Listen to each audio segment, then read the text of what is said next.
एक दिवस असं घडेल हे कोणालाच माहित नव्हतं. नमस्कार, मी विकास राठोड. स्वागत आहे तुमच्या आपल्या आयुष्याच्या प्रवासामध्ये. पुढे काय घडलं हे पाहण्यासाठी आपल्या व्हिडिओला शेवटपर्यंत बघत राहा. लोक फक्त आपली सक्सेस बघतात, पण त्यामागची मेहनत हे कोणाला दिसत नाही. आज सगळ्यांना वाटतं मी एक रील स्टार झालो, पण त्यामागे माझा किती वर्षाचा त्याग आहे हे फक्त मलाच माहित आहे. मोठी स्वप्न, मनात जिद्द आणि स्वतःवर एक आत्मविश्वास ठेवून रोज एक व्हिडिओ बनवायचो, अपलोड करायचो. पण कधी 100-200 तर कधी 250 व्ह्यूज यायची. पण मी कधी हार मानली नाही, कारण या सोशल मीडियाच्या क्षेत्रात मला खूप पुढे चमकायचं होतं. 10वीत असताना वडिलांनी मला Redmi 9 मोबाईल घेऊन दिला. त्यावरती मी रोज एक व्हिडिओ बनवायचो. 12 महिन्याची मेहनत, पण एडिटिंग प्रॉपर जमत नसल्यामुळे व्हिडिओची क्लॅरिटी डाऊन व्हायची आणि व्ह्यूज काही वाढत नव्हते. कधी-कधी खूप डिप्रेशनमध्ये जायचो. वाटायचं सगळं सोडून द्यावं, पण लोकांनी मारलेले टोमणे, दिवसभर मोकार हिंडत असतोस, तिकडे जाऊन काहीतरी कामधंदा बघ, काय होणार आहे व्हिडिओ काढून, हे वारंवार कानावर ऐकायला यायचं. पण स्वतःवर एक एवढा आत्मविश्वास होता, की एक दिवस अख्ख्या गावाला या सोशल मीडियाची ताकद दाखवणार. आणि त्याच जिद्दीच्या जोरावर मी परत एकदा पेटून उठलो आणि व्हिडिओ बनवायचं थांबवलं नाही. कारण ती फक्त ओळखच नाही, तर एक ड्रीम होतं माझं. हळूहळू YouTubeवर एडिटिंग शिकत राहिलो, व्हिडिओ पोस्ट करत राहिलो आणि व्हिडिओला व्ह्यूज सुद्धा चांगले यायला लागले. कधी 1000, कधी 1500. त्यानंतर माझा कॉन्फिडन्स अजूनही वाढला. ठरवलं एक चांगलं मोबाईल घ्यायचं. मोबाईलबद्दल वडिलांना सांगितलं. सुरुवातीला वडिलांनी नकार दिला. मोबाईलसाठी मी माझ्या घरच्यांसोबत भांडणं केले. 3-4 दिवस उपाशी राहिलो. त्यानंतर 2023च्या एंडिंगमध्ये वडिलांनी मला Vivo Y100 25,000चा मोबाईल घेऊन दिला. त्यानंतर मी त्याच्यावर व्हिडिओ बनवायला लागलो. पण एवढी मेहनत घेऊन सुद्धा 5Kच्या वरी व्ह्यूज काही येत नव्हते. 3 वर्ष होऊन गेले, पण यश काय भेटलं नाही. 12वी झाली, अंगावर जबाबदारी पडली आणि वडिलांकडे पैसे मागायची आता लाज वाटायला लागली. ठरलं पुण्यात जाऊन काहीतरी काम बघायचं. व्हिडिओ बनवायचं थांबवलं. पुण्यात गेलो आणि काम शोधायला लागलो. फायनली एका रिलायन्सच्या मार्टमध्ये 12वी बेसिसवर 9 घंटे ड्युटी, 10,000 सॅलरी आणि कॅश काउंटरवरती कामाला लागलो. सुरुवातीला 15-20 दिवस चांगले गेले. मन काय लागत नव्हतं. पण एक दिवस असं घडेल हे कोणालाच माहित नव्हतं. ऑडीमधून एक रिच कस्टमर आला. त्याने मार्टमधून एक प्रोडक्ट घेतला आणि ते प्रोडक्ट डिस्काउंटमध्ये होता. पण मी कॅश काउंटरवर असल्यामुळे बिलिंग करत असताना त्या प्रोडक्टची प्राइस स्कॅन करताना फुल लागली आणि तेच पाहून कस्टमरनी मला आईवर 2-4 शिव्या दिल्या. माझी काहीच चूक नव्हती, कारण मी माझं काम करतो. पण मॅनेजरच्या चुकीमुळे मला त्यांच्या शिव्या खाव्या लागल्या.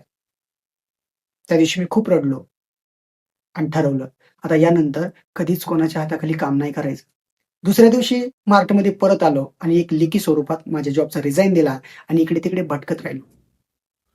फिरता-फिरता डोळ्यासमोरून अचानक असे स्विगी, झोमॅटो रायडर जात होते. त्यांच्याबद्दल थोडीशी माहिती घेतली.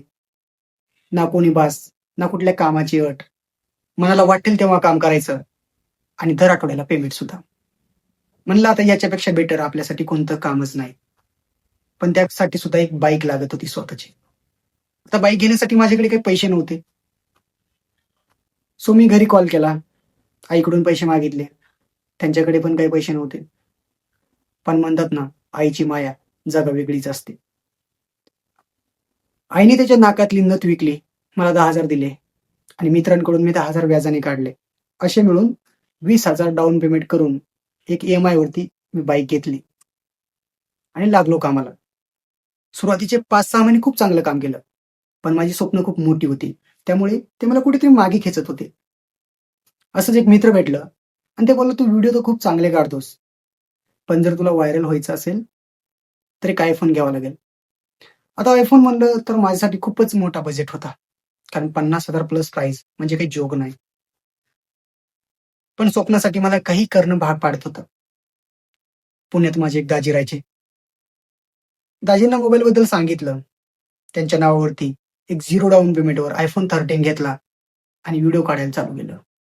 पण व्हिडिओ काढण्यासाठी मोबाईल धरायला माझ्याकडे कोणते मित्र नव्हते. पुण्यात मी एकटाच होतो. माझे सगळे मित्र गावाकडे असायचे. सो मी कुणाचा आधार न घेता ₹250-300 एक स्टँड घेतला. स्टँडवर मोबाईल अडकायचो आणि कॅमेऱ्यासमोर जाऊन व्हिडिओ परफॉर्म करायचो. एवढी मेहनत घेऊन सुद्धा व्हिडिओ व्हायरल जात नव्हते. आयफोन घेऊन जवळपास 1 वर्ष झालं. पण शेवटी नशीब बदललं नाही. हार मानावी लागली. माझ्या डोक्यावरती 2 ई-एम-आय होते. एक म्हणजे मोबाईलचा आणि दुसरं म्हणजे गाडीचा.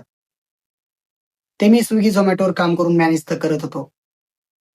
दिवसभर काम करायला लागलो परत. मोबाईल अलमारीत ठेवला आणि काही दिवसासाठी गणपतीनिमित्त गावाकडे गेलो. खूप दिवसात मित्र भेटले, गप्पा रंगल्या. बोलता-बोलता एका मित्राने सांगून दिलं, की जेवढे तुझ्या व्हिडिओला व्ह्यूज येतात, तेवढे तर फक्त माझ्या स्टोरीला लाईक येतात. त्या दिवशी खूप वाईट वाटलं. माझा इगो हर्ट झाला. मी परत पुण्याला आलो. आहे तसं काम करायला लागलो. मोबाईल अलमारीतून काढला, हातात घेतला आणि एकांतात असं बघत राहिलो. अरे काय करतोय हे मी? माझ्याकडे वेळ नाही. कामामुळे मला टाईमच भेटत नाही. जर लोकांसारखं मीही अशी कारणं देत राहिलो, तर आयुष्यात कधीच स्वप्न पूर्ण होणार नाही. आणि त्या दिवशी ठरवलं, आता काही झालं तरी मागे सरकायचं नाही. जे बघितलंय स्वप्न ते पूर्ण करायचं म्हणजे करायचंच. परत व्हिडिओ बनवायला चालू केलं. पण म्हणतात ना, प्रत्येकाच्या आयुष्यात एक टर्निंग पॉइंट नक्कीच येतो. तसंच काही माझ्या आयुष्यात एक टर्निंग पॉइंट आला. बीड पोलीस भरतीमध्ये धावता-धावता एका स्टुडंटचं निधन झालं. त्याच्यावरती मी माझे काही मत मांडले आणि मग व्हिडिओ बनवून अपलोड केला. सकाळी उठून बघितलं, तर फायनली त्या व्हिडिओला 400K प्लस व्ह्यूज आलेले होते. हजारोनी फॉलोअर्स वाढले होते. खरंच ते बघून असं माझं म्हणजे मला माझ्या डोळ्यावर विश्वासच बसत नव्हता. पण हां, एवढं नक्की समजलं होतं, की आता हीच आपली यशाची पहिली पायरी आहे. त्यानंतर back to back video viral गेले. 400K, 500K, 600K, 1 million, 2 million, finally 8 million पर्यंत माझे व्हिडिओला व्ह्यूज आले. आणि ज्या ठिकाणी, ज्या गावात माझी थट्टा उडवली, त्याच गावात पहिल्यांदा माझा 10Kचा बॅनर लागला आणि माझं 5 वर्षाची मेहनतीचं फळ मला त्या दिवशी भेटलं. आणि फायनली शून्यापासून सुरू झालेला माझा प्रवास आज 80K प्लस लोकांपर्यंत पोहोचला. सांगायचं तात्पर्य एवढंच आहे. आयुष्यात कितीही अडचणी आले, कितीही अडथळे आले, तरी थांबायचं नाही. काही झालं तरी थांबायचं नाही. कारण वाक्य माझं नाहीये, पण you will be not immediately, but one day definitely. Success एक दिवसात भेटत नाही, पण एक दिवस नक्कीच भेटते. अजूनही माझा प्रवास संपलेला नाहीये. खूप पुढे जायचंय. या प्रवासामध्ये मला तुमच्या प्रेमाची आणि तुमच्या सपोर्टची अजून गरज आहे. सो सगळे मिळून सोबत जाऊया. धन्यवाद. तुमचं प्रेम कायम असंच राहू द्या.